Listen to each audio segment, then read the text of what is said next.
Hi, my name's Kate. I am a high school math teacher in the middle of my 19th year of teaching. Today, I thought that I would take you guys along for a day in my life. Today is Monday, November 10th, and we have a 2-hour delay. So as you saw from the first few clips this morning, it's pretty snowy out. And this is actually the first snowstorm that we've gotten of the season. And I mean, snow is not anything unusual. I live in northern Indiana, so it's normal. But yeah, this is the first snowfall we have. Normally we have, a few snowflakes here and there, and it's just nothing. And it absolutely dumped on us. And it really, like, certain areas have a lot more snow than we do. We're kind of right on the edge of, what got just a couple of inches of snow and what got a foot or more of snow. So yeah, absolutely not ready for this snow. I hate the winter. I thought that I would share with you guys what a typical snow day looks like, or a 2-hour delay looks like, just to, share with you guys what's going on. So I actually took off Thursday and Friday last week, so I'm just coming back after having a sub for 2 days, and so the first thing that I need to do is kind of pick up the room a little bit, look through all of the notes that the sub left. It's 8:40, and students typically, school starts at 8:25, so I've got almost 2 hours now before school starts. This is the second year, if you've been following me along, this is the second year in this new district, and I'm not still quite sure of the 2-hour delay policy. I don't think that teachers have to be here 2 hours early. I'm not exactly sure if we also have that full 2-hour delay. I've kind of heard different things here and there. So, I enjoy a little bit of peace and quiet in the morning, so this will allow me to get everything situated from the sub. Honestly, as a first glance, when I walked in, the room doesn't look too bad, which is nice. So, I'm gonna figure all that stuff out, rearrange plans just a little bit, because with a 2-hour delay, our classes, I think, are only 45 minutes now, so we're on a block schedule, and we're used to almost having 90-minute classes. But the weird thing is that students that may have had a late start or had different career centers, so they were at different schools for different parts of this, or different reasons. There's so many different things that our kids can be doing rather than the traditional school day. But a lot of those kids that have those additional things or other types of schedule situations on top of what they're doing here don't have to come to their classes when I have a 2-hour delay, which I don't quite understand. So I've got to look and see how many of my students fall under those situations, so I have an idea of what I need to teach and kind of how I'm going to fix things. The other crazy part, so I have college algebra first block, so I'll see them for 45 minutes. I have a planned period, I'll have that for 45 minutes, and then my third block is college algebra, which is over our lunch period. So I will still see my third block for 95 or 100 minutes. Our lunch period is always longer. So I'll have one college algebra for 45 minutes, one for, let's say, 100 minutes. Like that's a big difference between those two classes. And then my last block today is pre-calc, and I'm hoping, I've already done the lesson with my other block pre-calc kids, and it was exponential functions, graphing those, talking about the shifts of those. So I'm hoping we can still get through all of that. It may just be an abbreviated. We may skip the graphing exponential functions where E is our base instead, and just talk quickly about that. So I've got some things to evaluate, and so this 2 hours in the morning is going to be a huge help. So I'm going to get off of here, I'm going to get some stuff done, and I will check in with you guys in a little bit. So I just had to share, I've looked over all of the stuff from the sub. The kids kept the room super clean. The subs seemed to keep things organized, and just great reports about my kids. Not that I expected anything less, but my kids, especially one of my days, are a little bit more squirrely than the other days, but both of the subs said that the kids were amazing, and they are happy to return and to be my sub. And the kids are just so hardworking. So it's always nice, you never know. The kids can be amazing for you and just struggle a little bit when they have a guest teacher in the classroom while you're not here. So yeah, it was nice. I mean, and I have juniors and seniors, so obviously, you know, they do know how to behave, but whether they choose to or not is always up in the air. So it was nice to see that both subs had some great things to say about my kids, and I really don't have a whole lot to clean up from them, which is good. So now I can focus on what I'm doing today.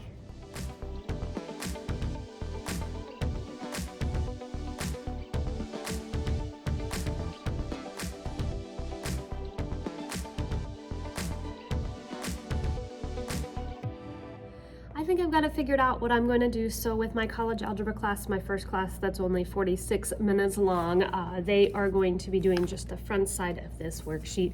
So on the top of it, they're going to be evaluating functions for different things. So we're going to review how to evaluate for like f of -3, and then we're going to jump into evaluate for f of x plus 2, and then just a random plug in f of h, and then f of x minus h. What that's getting them ready to do for the next lesson that we teach is finding the difference quotient, where they have to evaluate f of x plus h and f of x, subtract those, and do all of that stuff. So it's getting them used to not just evaluating functions for a number, but evaluating functions for an expression, or an expression that doesn't have any numbers in there. So that's a good practice for the students. So I figure that's not going to take too long, but that's going to kind of be the bulk of what we focus on. And then the other thing that we're going to do, so again, just practice evaluating, we're going to look at evaluating piecewise functions, because later on in this chapter, we're going to be looking at graphing piecewise functions. So it still falls under the, hey, this is how we evaluate. But for some reason, the kids really struggle with this part, understanding that over here on the right-hand side of the piecewise function is just telling us this is the domain that we're allowed to use for those functions. In other words, those are the only x values we're allowed to plug in. So for some reason, the kids think that they need to plug in that 7 into all of these over here and get a number, and I don't know. So hopefully it doesn't take that long, but if the kids are really struggling with this, it's okay, because we're going to continue looking at piecewise functions. So we're going to go from evaluating functions, we'll look at the difference quotient, and then we'll spend 2 days on piecewise functions. We'll do kind of an exploration activity with graphing piecewise functions, and then we will get into just more practice of graphing those piecewise functions. So this is just kind of reminding them of what a piecewise function is. So college algebra planned, and I got a lot going on my desk, my pre-calc kids. So we're gonna just go over, normally I have the kids use Desmos and do some exploration and really answer those. So this time I will just pull up a couple of graphs. I'll put those on Desmos ahead of time. We'll answer those. We'll talk about graphing. So we look at, when we graph exponential functions, we talk about making tables, and we talk about picking values that are going to make our exponent 0, 1, and then we follow the pattern from there. So 0, 1, and 2. And that's because it's really easy to raise any number to the 0 power. It's really easy to raise any number to the first power, and then, you know, we can square it after that. And so we look at this one, and then we talk about how we can change our values for this, and we talk, this is why if we just use the same number 0, 1, 2, then we're going to be dealing with negative exponents, so we're going to be dealing with fractional or decimal answers, which are not going to be helpful for graphing. So we'll talk through that kind of quick, and then we will go through these. Normally I have the kids make the tables for these and graph them on their own, and then we go over it together, but with 46 minutes, we'll probably just go through them together. But through this, the kids will discover or remember those transformation functions that we talked about when we were just looking at parent functions. And then on the back, we'll just talk real quickly about all of the different, you know, here's an equation, what's the transformation? So we'll just talk quick about those, because we've already talked about transformations and we've already talked about the order for those. This shouldn't take very long. And then if we get to this, we get to it. If not, I'll tell the kids, hey, on your own, just look through this. Sorry, lights go off. If I don't move on the other half of my room, my lights turn off. It's fine. So I may tell them if we don't get to this that they just need to do this exploration on their own, and then we'll debrief. It's just asking, you know, how is this graph, the function, you know, the exponential function with base e related to other exponential functions, and I'm just getting them to realize that e is just number, so it's the same thing, we just don't have a really nice base. And then the homework, which they'll still be able to do even if we don't get to the e, they are just describing transformations for 6 of them, and then they're graphing functions for for 4 of those. So that should be doable. We'll just have to work a little bit faster. It's 9:18. I've got quite a bit of time. I'm going to work on getting my quantitative reasoning class ready for tomorrow. That's a new to me at this school class that I'm teaching, and so I don't just have the notes that I can pull, so I'm creating stuff.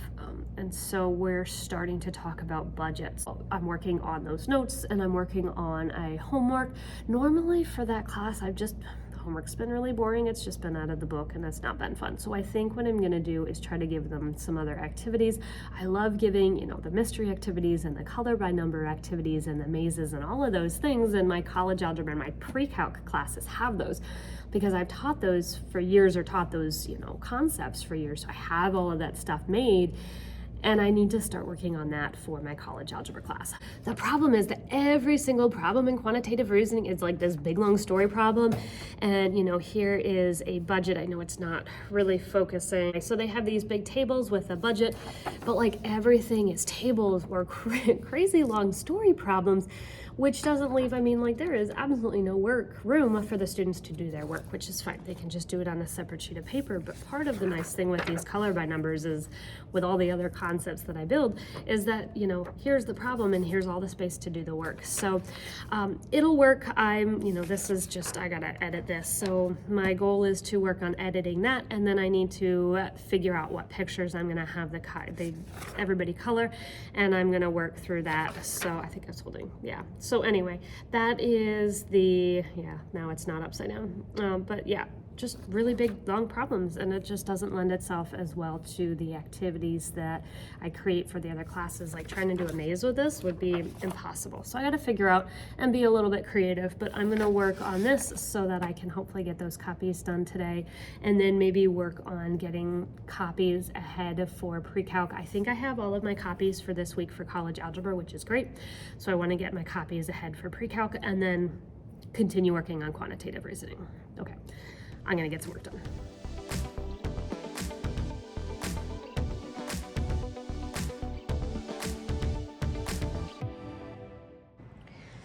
At the start of each class, I have these start of class slides up for the kids, and I just list the things that they need to do now, upcoming tests or quiz for them. I have functions, and then I have just a meme for the students.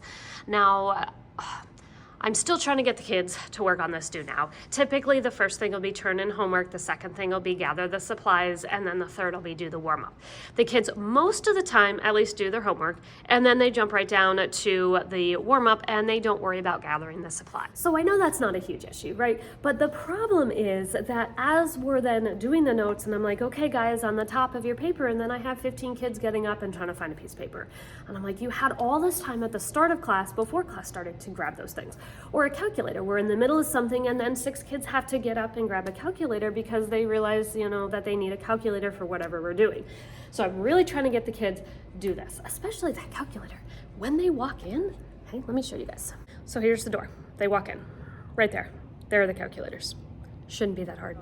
Yeah, still working on getting them to do that. Number 7. Is x equals, not just the answer. Remember, we're solving for x, so you need to have x equals, right? Because that's what we're doing. We're solving. X equals -1 plus or minus I square root of 95 all over 4. Or I will take -1 over 4 plus or minus square root of 95 over 4 I. Number 9, x equals plus or minus 3 over 2i, plus or minus 3 over 2i.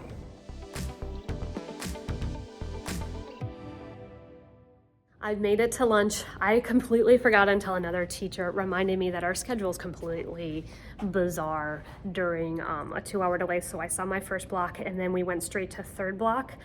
So I haven't seen my second block, which is actually my planned period. So we went first, third, which was nice because now I taught my 2 classes back to back. I'm 30 minutes into my third block. They have lunch, and then when they come back, I see them for another hour. So what we spent time doing, I'll go up to the board. I'm grabbing lunch right now.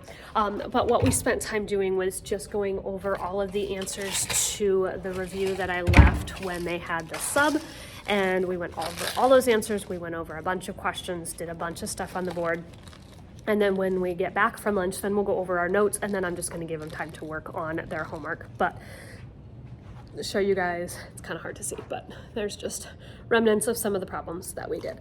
So normally I pack a salad or leftovers, but because I was gone, all right, just sitting down for a minute. So I was gone Thursday, Friday, but then I was also out of town Saturday, Sunday. So I didn't even go to the grocery store. I didn't do anything. So I don't have salad. There's no leftovers. So I just have some emergency lunches. So I've got this chow mein lunch that I'm gonna eat, a teriyaki beef. I've had one before. They're okay. They're not great, but you know, it's great to have in a pinch, and it's nice because it's not something that I have to keep refrigerated or frozen. I can just keep it in the cupboard and I just have it when I need it. So with, now I've got about 20 minutes left in lunch. With 20 minutes, I'm gonna walk over to the math office, which is kind of a long haul from here. I'm gonna get this stuff warmed up, and then I'm gonna come back and eat, and then finish teaching my college algebra class. On my plan period, and so I'm sitting in my little cubicle in our math science office. So I've got a plan of, these are all the copies that I need for this week, and I've got a lot of those copies done. Clearly quantitative reasoning has some things to do, so I'm going to work on quickly finishing up what I need for Friday for my college algebra, and then I'm going to focus on quantitative reasoning so that I've got that stuff ready to go.